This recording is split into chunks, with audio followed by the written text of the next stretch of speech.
Hi all, welcome to Crazy மாமி on board. இன்றைக்கி நம்ம இந்த வீடியோவில் என்ன பார்க்க போகிறோம்னா, போலண்டில் கேஎஃப்சி ஷாப்புக்கு தான் நம்ம இன்றைக்கி போய் ட்ரை பண்ண போகிறோம்.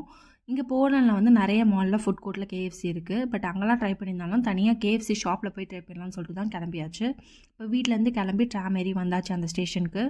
இப்போ இங்கேருந்து கொஞ்சம் தூரம் நடந்து போகணும். நாங்கள் போன அன்றைக்கி வந்து லைட்டாக தூறல் வேறு போட்டுருந்துச்சு. சரி, மழைக்கு முன்னாடி போய் ஷாப்பில் உட்காந்துடலான்னு பார்த்தா சிக்னல் வேறு போட்டாங்க. இந்த ஊரில் சிக்னல்லாம் வந்து பயங்கரமாக ஃபாலோ பண்ணுவாங்க. சிக்னல் வந்து ரூல்ஸை வந்து பிரேக் பண்ணக்கூடாது. ஒரு வழியாக சிக்னல் க்ராஸ் பண்ணி கேஎஃப்சி ஷாப்புக்கு வந்தாச்சு. இதுதான் அந்த கேஎஃப்சி ஷாப்பு. இப்போ உள்ளே என்ட்ரானோடனே அங்கங்கே ஃபோட்டோ ஃப்ரேம்ஸ்லாம் வச்சு டெக்கரேட் பண்ணியிருந்தாங்க. கடையை ஃபஸ்ட்டு ஒரு ரவுண்ட் அடிச்சிடலாம், என்னென்ன ஆஃபர்ஸ் என்னென்ன காம்போஸ் இருக்குது எல்லாம் பார்க்கலான்னு சொல்லிட்டு அப்படியே கிளம்பியாச்சு. இங்கே வந்து ரீஃபில், அந்த கூல்ட்ரிங்க்ஸ் ரீஃபில் அந்த இதெல்லாம் இருக்குது. அது மட்டும் இல்லாமல் கேஎஃப்சி நீங்கள் வந்து போலண்டில் எங்கே மெக்டி கேஎஃப்சி எங்கே வாங்கினாலுமே கெச்சப்பு மயனீஸ்லாம் நீங்கள் பே பண்ணி தான் வாங்கணும். காம்ப்ளிமெண்ட்ரியாக நம்ம ஊரில் கொடுக்குற மாதிரிலாம் கொடுக்க மாட்டாங்க.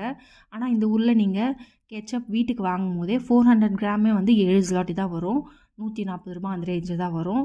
ஆனால் இங்கே குட்டி குட்டியே வந்து 4 zloty சொல்கிறாங்க. சரி, வேறு வழி இல்லாமல் நாங்களும் வந்து வாங்கலான்னு முடிவு பண்ணிட்டோம். இப்போ இங்கே வந்து போலண்டில் உள்ளே அப்படியே கொஞ்சம் தூரம் வந்திங்கன்னா, அங்கே போன அன்றைக்கி அந்தளவுக்கு கூட்டம் கிடையாது. அப்படியே கொஞ்சம் உள்ளே வந்திங்கன்னா இந்த ஹைட் சேர் இருக்குல்ல, அது வந்து இன்ஃபேன் சேர், குழந்தைங்க உட்கார வச்சு சீட் பெல்ட் போட்டுக்கலாம். அதுக்காக அந்த சேர் வச்சுருக்காங்க. இப்போ வந்து நம்ம அப்படியே கடையை வந்து ஃபுல்லாக சுற்றி பார்த்தாச்சு. இது வந்து 1957 ஆரம்பிச்சிருக்காரு இந்த கடையை. இது வந்து 145 கண்ட்ரியில் இருக்குது, 30,000 லொக்கேஷனில் இருக்குது கேஎஃப்சி. எவ்வளோ பெருசாக இருக்குல்ல. இப்போ நம்ம இந்த செல்ஃப் ஆர்டரிங்கில் தான் கொடுக்க போகிறோம். இங்கே வந்து நீங்கள் இங்கிலீஷில் லாங்குவேஜ் மாற்றிட்டு இப்போ வந்து டைனின்னா டேக் அவே டைனின் கொடுத்துட்டு பக்கெட்ஸில் போய் நான் ஆர்டர் பண்ண போகிறேன். பக்கெட்ஸில் ஆர்டர் பண்ணிவிட்டு 60 zloty, டிப்புக்கு வந்து 4 zloty, 3 குட்டி குட்டி பாக்ஸ் மாதிரி கொடுப்பாங்க, அது 4 zloty. இது மட்டும் இல்லாமல் ட்ரிங்க்ஸ் வந்து ஆர்டர் பண்ண போகிறேன். பக்கெட் வந்து அன்றைக்கி ஏதோ ஆஃபர் போயிட்டு இருந்தது, 11 ஸ்டிப்பு 11 விங்ஸ் வந்து 60 zloty. இப்போ ட்ரிங்க்ஸ் பார்க்கலாம். நம்ம சாஸ் வந்து நம்ம ஊர் காசுக்கு 100 ரூபா அந்த ரேஞ்சில் வரும். நான் வந்து தோராயமாக தான் சொல்கிறேன், கால்குலேட் பண்ணி, பட் அப்ராக்சிமேட்டாக தான் சொல்கிறேன். நீங்கள் வந்து கரண்ட் இந்தியன் மணி வேல்யூ எவ்வளோன்னு பார்த்து நீங்கள் அதுக்கேற்ற மாதிரி ஜ்லாட்டிலேருந்து இந்தியாவுக்கு ட்ரான்ஸ்ஃபர் பண்ணி வேணால் பாருங்கள் வேணும்னா. ரீஃபில் வந்து 9.99 zloty அப்படின்னா ஒரு 10 zloty அந்த மாதிரி 100 ரூபா வரும். நம்ம ஊர் காசு 200 ரூபா வரும்.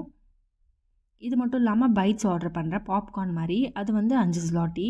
5 zlotyனா நம்ம ஊர் காசுக்கு 100 ரூபா அந்த ரேஞ்சில் வரும். இது எல்லாமே நம்ம கார்ட்டில் ஆட் பண்ணிவிட்டு இப்போ வந்து பேமெண்ட் பண்ணிடலாம். இப்போ கார்ட்டில் போய் நம்ம பார்க்கலாம் என்னென்ன ஆர்டர் பண்ணியிருக்கோன்னு சொல்லிட்டு. ஃபஸ்ட்டு வந்து ரீஃபில் கோகோ கோலா, அப்புறம் வந்து 11 விங்ஸ் 11 ஸ்டிப்ஸ் வந்து 59.72 zloty, டிப்பரு, அப்புறமா பைட்ஸு. இப்போ எல்லாம் வந்து செக் அவுட் கொடுத்துட்டு பேமெண்ட் பண்ணிக்கலாம். பேமெண்ட் வந்து இங்கே பிளிக்குன்னு ஒரு ஆப்ஷன் இருக்குது. அது இல்லாமல் credit card, cash at counter. Order pay பண்ணிவிட்டு 75 தான் நம்ம டோக்கன் நம்பரு, ப்ராசஸ் ஆகிட்டுருக்கு. இப்போ ஆர்டர் வந்தோடனே நம்ம வந்து கோக் வந்து டம்ளர் கொடுப்பாங்க, நம்ம ரீஃபில் பண்ணிக்கலாம், எது வேணால் ரீஃபில் பண்ணிக்கலாம், என்ன ஜூஸ் வேணால்.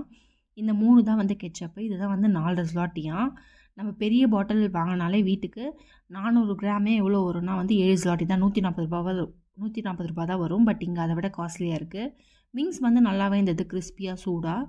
பட் இந்த ஸ்டிப்ஸ் வந்து ஒரு மாதிரி சாஃப்டாக இருந்தது, எனக்கு அந்த அளவுக்கு பிடிக்கல. நம்ம ஊரில் கேஎஃப்சி மேலே கொஞ்சம் லைட்டாக ஸ்பைசினஸ் தெரியும், பட் இங்கே அதெல்லாம் இல்லை, லைட்டாக மைல்டாக தான் இருந்தது. ஒரு வழியாக கேஎஃப்சி சாப்பிட்டோன்ற ஒரு திருப்தியில் அங்கே வந்து கிளம்பியாச்சு. மழையும் இல்லை, நல்லா சேஃபாக வந்து வீட்டுக்கு போயாச்சு. தேங்க்ஸ் ஃபார் வாட்சிங். இந்த மாதிரி நிறைய போலாண்ட் வீடியோஸ் பார்க்கணும் நம்ம சேனலுக்கு மறக்காமல் சப்ஸ்கிரைப் பண்ணுங்கள். இன்னொரு வீடியோவில் பார்க்குறேன். See you soon.